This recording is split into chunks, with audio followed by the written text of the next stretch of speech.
और वो जंगल में पहुंच जाते हैं। बिट्टू, कितना खूबसूरत जंगल है, मैं इस जंगल में पैदल सैर करना चाहती हूँ। फिर वो घोड़े को दरख्त के साथ बांधकर पैदल आगे चले जाते हैं। मीठा उस घोड़े को खोलकर वहाँ से ले जाता है। छोटी मालकिन, रुक जाओ, आगे मुझे खतरा महसूस हो रहा है, मैं आगे जाकर देखता हूँ, आप अपने घोड़े के पास वापस जाओ। जब वो वहाँ पहुँचती है तो घोड़ा मौजूद नहीं होता। एक वक्त का किस्सा है, नागासाकी नामी गांव में मीठे नाम का एक आदमी रहता था। वो हर वक्त ख्यालों की दुनिया में ही खोया रहता था। उसकी बीवी और उसकी सास उसकी इस हरकतों की वजह से बहुत गुस्सा करते थे। उसी गांव के करीब एक बुजुर्ग बाबा रहता था जिससे लोग हिसाब लगवाया करते थे। बाबा जी, इस बार मेरी सारी फसल खराब हो गई। हालांकि मैंने बीज भी बहुत अच्छा लगाया था, लेकिन फिर भी सारी फसल खराब हो गई। बच्चा, फिक्र मत कर, तेरी फसल ठीक हो जाएगी, तू जा सुकून से सो जा। मगर बाबा जी, वो तो खराब हो गई है, वो कैसे ठीक होगी? मैंने कहा ना, वो ठीक हो जाएगी, बस तू अब चला जा।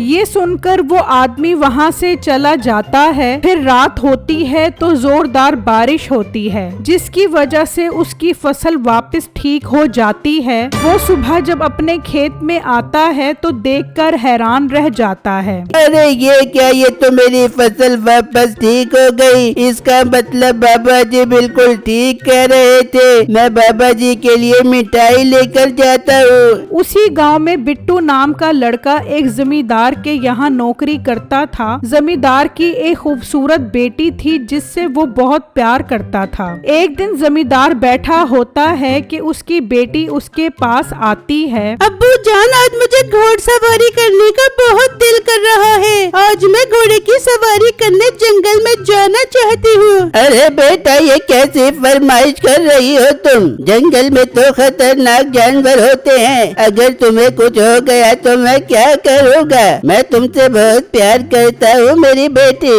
अब्बू जान, कुछ भी नहीं होता। अच्छा, बिट्टू को मेरे साथ भेज दे, वो मेरी हिफाजत करेंगे। अब तो ठीक है ना? हाँ, अब ठीक है। बिट्टू, मेरी बेटी के साथ जाओ और इसका अच्छे से ख्याल रखना। ठीक है मालिक, आप बेफिक्र हो जाए, मैं जाता हूँ और छोटी मालकन का अच्छे से ख्याल रखता हूँ। फिर वो घोड़े पर बैठकर बिट्टू के साथ चली जाती है। वहाँ नसीबो और उसकी माँ गुस्से में बैठे होते हैं। अम्मी जान, ये कम बखत कुछ कमाने जोगा नहीं है, बस हर वक्त लेटा सपने देखता रहता है। नसीबो, मेरी बेटी से मुर्गा बनाकर इसकी बम पे डंडे मार, फिर देखी कैसे खुद कमाने जाएगा। अम्मी जान, ये डंडे पीर की बात नहीं सुनता। एक काम करते हैं, गांव वाले पीर के पास चलते हैं और उससे इसका हिसाब लगवाते हैं। चल ठीक है नसीबो, चल उनसे हिसाब लगवाते हैं। नसीबो और उसकी माँ उस बुजुर्ग के पास आ जाते हैं और उनसे मीठे के बारे में हिसाब लगवाने का कहते हैं।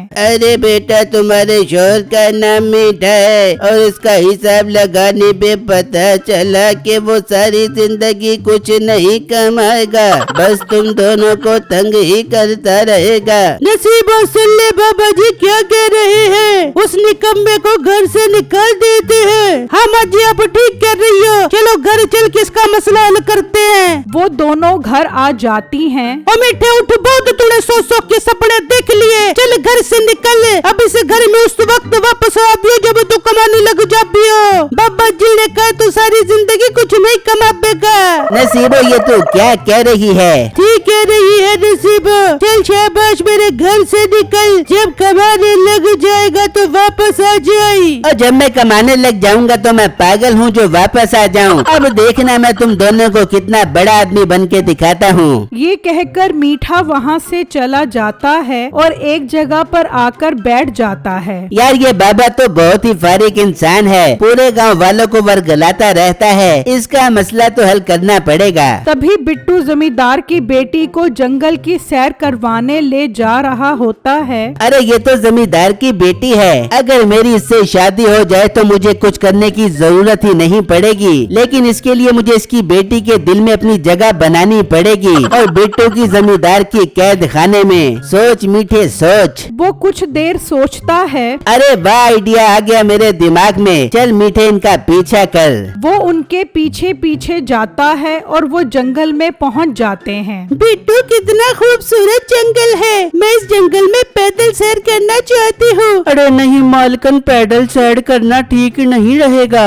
बिट्टू मैं जैसा कह रही हूँ वैसा करो। फिर वो घोड़े को दरख्त के साथ बांधकर पैदल आगे चले जाते हैं। मीठा उस घोड़े को खोलकर वहाँ से ले जाता है। वो दोनों जब थोड़ा आगे आते हैं तो उन्हें झाड़ियों में कुछ हलचल महसूस होती है। छोटी मालकन रुक जाओ, आगे मुझे खतरा महसूस हो रहा है, मैं आगे जाकर देखता हूँ। आप अपने घोड़े के पास वापस जाओ। जब वो वहाँ पहुँचती है तो घोड़ा मौजूद नहीं होता। बिट्टू थोड़ा आगे आता है तो देखता है कि वहाँ पर एक परों वाला घोड़ा खड़ा होता है। बिट्टू उसे देखकर हैरान रह जाता है। अरे ये तो परों वाला घोड़ा है, क्यों ना मैं इसे अपने साथ ले जाऊं, मालिक इसे देखकर खुश हो जाएंगे। बिट्टू उसके ऊपर बैठता है तो वो उड़ जाता है और आसमान की तरफ निकल जाता है। अब वो बादलों से ऊपर नई दुनिया में घूम रहे होते हैं। वहाँ मीठा वो घोड़ा लेकर जमींदार के पास पहुँच जाता है। जमींदार साहब ये आपका घोड़ा है ना? हाँ ये मेरा ही घोड़ा है, मगर मेरी बेटी और बिट्टू कहाँ है? जमींदार साहब उस धोखेबाज ने ये घोड़ा मुझे बेच दिया, अब जाने वो आपकी बेटी को कहाँ ले गया होगा। ये तो बहुत बुरा हुआ, मैं उसे नहीं छोड़ूंगा, तुम हमें उस जंगल में ले जा सकते हो। जी जमींदार साहब मैं बिल्कुल आपको ले जा सकता हूँ, मगर उसे ऐसी सजा देना कि वो सारी जिंदगी याद करे। तुम इसकी फिक्र मत करो, उसे मैं ऐसा सबक सिखाऊंगा कि वो कभी नहीं भूलेगा। चलो जंगल में चलते हैं। वो पैदल ही जंगल की तरफ निकल जाते हैं। वहाँ बिट्टू भी उस घोड़े पर बैठकर वापस जंगल में आ जाता है और घोड़े से उतरकर जमींदार की बेटी के पास आ जाता है। बिट्टू तुम कहाँ चले गए थे? मैं कब से तुम्हारा इंतजार कर रही थी और देखो हमारा घोड़ा भी नहीं है। मगर घोड़ा कहाँ चला गया? मैं तो उसे यहाँ पर बांध कर गया था। अच्छा मालकन, मैं एक राज की बात आपको बताना चाहता हूँ। कैसी राज की बात बिट्टू? मालकन इस जंगल में एक पड़ों वाला घोड़ा है, जब मैं उसके ऊपर बैठा। बिट्टू उसे बता ही रहा होता है कि वो सब वहाँ पर पहुँच जाते हैं। ओ नमक हराम इंसान, मैंने तुझ पर यकीन किया मगर तूने मेरी पेट में छुरा घोंप दिया। पर मालिक ये आप क्या कह रहे हो? ठीक कह रहे हैं जमींदार साहब, तूने मुझे अपना घोड़ा बेच दिया और मालकन को अगवा करने के चक्कर में था। जमींदार साहब इसे ऐसी सजा दो कि ये सारी जिंदगी याद करे। मालिक ये झूठ बोल रहा है, मैंने इसे घोड़ा नहीं बेचा, आप मालकन से पूछ सकते हो। हाँ अब्बूजान बिट्टू ठीक कह रहा है। तुम चुप करो, मैं अब एक लफ्ज भी नहीं सुनूंगा। तुम चलो मेरे साथ घर, मुलाजिमों इसे यहाँ दरख्त के साथ बांध दो, ये यहीं पर सड़ सड़ के मरेगा। वो बिट्टू की एक बात नहीं सुनते और जमींदार अपनी बेटी को वहाँ से ले जाता है और उसके मुलाजिम बिट्टू को दरख्त से बांधकर चले जाते हैं। मीठे भाई ये तुमने मेरे साथ ठीक नहीं किया। क्या ठीक है और क्या गलत मुझे कोई फर्क नहीं पड़ता। जमींदार की बेटी को हासिल करने के लिए मैं कुछ भी कर सकता हूँ। अब मैं जमींदार का दामाद बन के सारी जिंदगी सुकून से गुजारूंगा। मगर जमींदार की बेटी तुमसे शादी नहीं करेगी। ये तो वक्त ही बताएगा। काश तुम भी उस वक्त जिंदा होते तो मैं भी तुम्हें अपनी शादी का कार्ड देने जरूर आता। शाबाश तुम यहीं पर सड़ सड़ के मरो। मैं जा रहा हूँ जमींदार से अपनी शादी की बात करने, मगर उससे पहले मैं उस बाबा को सबक सिखाऊंगा, उसने बड़ा मेरा सुख चैन बर्बाद किया है। ये कहकर मीठा वहाँ से चला जाता है और उस बाबा के पास पहुँच जाता है। ओ बाबे तुम मरने के लिए तैयार हो जा। क्या तो गांव वालों को उल्टे सीधे हिसाब लगाने के लिए बैठा हुआ है? मेरी बीवी और मेरी सास को मेरे खिलाफ करता है। तेरी तो खैर नहीं, अब तू मरने के लिए तैयार हो जा। बाबा ये सुनकर डर जाता है। अरे बेटा मैं तो आप लोगों की खिदमत के लिए बैठा हूँ, मैं तो सबको उनका मुस्तकबिल बताता हूँ। अच्छा तो फिर मेरा मुस्तकबिल बता, मेरी जमींदार की बेटी से शादी होगी कि नहीं? अच्छा तो ये निकम्मा हराम जमींदार की बेटी से शादी करने के चक्करों में है, यही मौका है इसे फंसाने का। कर बाबा मेरा हिसाब कर। अच्छा बेटा अभी तुम्हारा हिसाब करता हूँ। वो बाबा हिसाब करने के बाद कहता है, अरे बाबा तुम्हारी किस्मत तो बहुत ही अच्छी है, तुम्हारी शादी उस उसके साथ हो जाएगी और तुम्हारे 5 बच्चे होंगे। मगर तुम जमींदार को ये मत बताना कि तुम्हारी पहले शादी हुई भी है। अरे बाबा, ये कहकर तूने मेरा दिल खुश कर दिया। मैं पागल हूँ जो उसे अपनी शादी का बताऊं। चल बाबा, तू भी क्या याद करेगा, तूने मुझे बहुत अच्छी खबर दी है। जा, तेरी जान छोड़ दी। ये कहकर मीठा वहाँ से चला जाता है और जमींदार के पास आकर उससे शादी की बात करता है। बिल्कुल, मैं अपनी बेटी के लिए अच्छे रिश्ते की तलाश में था। तुम जैसे बहादुर लड़की से मेरी बेटी की शादी हो जाए, मुझे और क्या चाहिए। मगर तुम्हारी पहले तो शादी नहीं हुई भी ना। अरे नहीं जमींदार साहब, मुझे देखकर लगता है कि मेरी शादी हुई भी होगी। मैं एकदम 0 मीटर हूँ। मैं इससे शादी नहीं करूंगी, ये झूठा इंसान है और इसका कद भी छोटा है। अरे मेरी होने वाली शरीके हयात, आप फिक्र मत करो, शादी के वक्त मैं ईंटों पर खड़ा हो जाऊंगा। बेटा, जब बड़े बात कर रहे हो तो बच्चों को नहीं बोलना चाहिए। तैयारी करो मीठे, हम कल ही अपनी बेटी की शादी तुम्हारे साथ करेंगे। जो हुक्म सुसर साहब। मगर मेरी एक शर्त है, मैं घर जवाई बनकर नहीं रहूंगा क्योंकि मैं खुददार इंसान हूँ। ओह, हमें तुम्हारी ये अदा बहुत पसंद आई, मगर मेरी एक ही बेटी है, इसे मैं अलग नहीं कर सकता, इसीलिए तुम्हें इस घर में ही रहना होगा।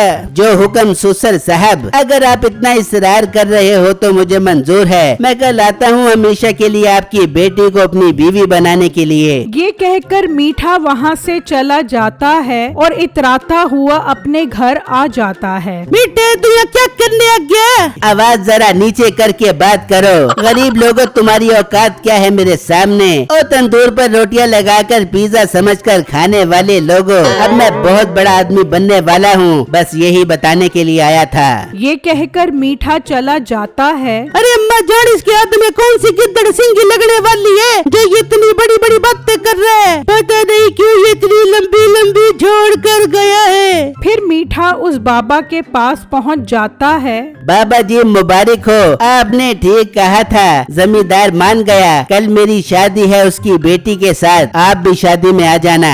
वहाँ बिट्टू दरख्त के साथ बंधा उदास खड़ा होता है कि वही घोड़ा आ जाता है। घोड़े भाई, अगर आप मेरी बात सुन सकते हो तो मुझे खोल दो, मैं अपने घर वापस जाना चाहता हूँ। घोड़ा आगे बढ़कर बिट्टू की रस्सी खोल देता है। घोड़े भाई, आपका बहुत बहुत शुक्रिया जो आपने मेरी मदद की। अब मैं जा रहा हूँ, मैंने अपने आप को सच्चा भी साबित करना है। फिर बिट्टू चल पड़ता है। यार, मीठा कह रहा था वो बाबा जी को सबक सिखाएगा, क्यों ना मैं उनके पास जाऊँ, उन्हें जरूर इस बारे में कुछ पता होगा। बिट्टू उस बाबा के पास पहुंच जाता है और उन्हें अपने साथ हुई सारी बात बता देता है। अच्छा, तो ये बात है, वो तो बहुत बड़ा फराडिया है और वो अभी मेरे पास आया था और बता रहा था कि कल उसकी जमींदार की बेटी से शादी है। बाबा जी, मैं ऐसा नहीं होने दूंगा, मैं भी जमींदार को जाकर सब कुछ सच सच बता देता हूँ। मगर बेटा, वो तुम्हारी बात का यकीन नहीं करेंगे। फिर मुझे क्या करना चाहिए? एक हल है मेरे पास, ये शादी तो उसकी बीवी ही रुकवा सकती है क्योंकि उसने जमींदार को ये नहीं बताया कि वो शादीशुदा है। अरे वाह बाबा जी, अब आया हूँ तो पहाड़ के नीचे, मैं भी उनके घर जाता हूँ और उसकी बीवी को बताता हूँ। बिट्टू मीठे के घर पहुंचकर नसीबो को सारी बात बता देता है। अम्मी जान, देख लो मिट्टी के काम, कल जमींदार की बेटी से शादी करने के चक्कर में मैं भी कहूँ ये इतना चौड़ा क्यों है? कल इसका वो हाल कर बेबूंगी की याद कर बेबेगा। फिर जब अगला दिन निकलता है तो मीठे और जमींदार की बेटी की शादी होने लगती है। मौलवी साहब, चलो निकाह पढ़ाओ। ये निकाह नहीं हो सकता, मीठे बगैरत के बच्चे तो मेरे होते हुए दूसरी शादी कर बेबेगा, ये मैं नहीं होने देबूंगी। क्या मतलब मीठे, तूने तो कहा था कि तू शादीशुदा नहीं है, तो ये तेरी क्या लगती है? अरे जमींदार साहब, ये मेरी दूर की बीवी लगती है और जब ये मेरा मेरा काम खराब करती है तो मुझे बहुत बुरी लगती है। फिर नसीबो डंडा लेकर उसके पीछे भागती है। जमींदार साहब, अब तो आपको यकीन आ गया ना कि मीठा झूठ बोल रहा था। अब्बू जान, बिट्टू ने तो घोड़ा ट्रक के साथ बांध दिया था, यही चोरी करके ले गया, मगर आपने मेरी एक बात भी नहीं सुनी। बेटा मुझे माफ कर दो, उस वक्त मेरी आंखों पर पट्टी बंधी हुई थी। बिट्टू मुझे माफ कर दो, अब मेरी बेटी की शादी तुम्हारे साथ होगी। फिर उन दोनों की शादी हो जाती है।